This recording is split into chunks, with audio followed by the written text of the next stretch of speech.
Well, it was a packed house in Harrison County tonight after an assembly gone wrong. School leaders there are still feeling the fallout from last week. They have since apologized for what they call an uncomfortable and in some cases traumatic groundbreaking ceremony for their new high school. But as WKYT's Jeremy Toms reports, the community's concerns have not eased and emotions continue to run high at a specially called school board meeting tonight. That's our top story at 10.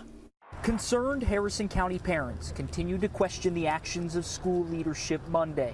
Does this event violate laws prohibiting the use of school children and property for political purposes?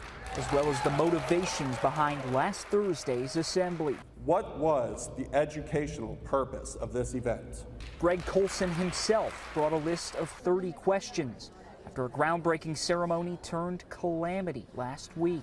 They were under intense heat for extended period of time in the oven of a football stadium. We wouldn't put a football team on the field for 3 hours with no water break.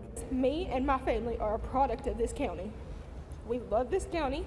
I will never send my children to your all school.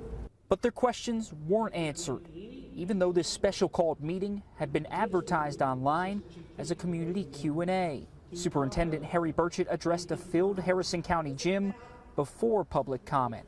I regret that the day planned to celebrate, excite, and inspire all students, staff, and the community had the outcome that it did. He says they've planned for this event since June and claims they had a first aid station and water available on site. But his explanations and apology fell on many deaf ears, with several even calling for his resignation. It is a shame that you are leading this school system. The collective sentiment remains that work needs to be done before trust can be rebuilt. In Harrison County, Jeremy Toms, WKYT.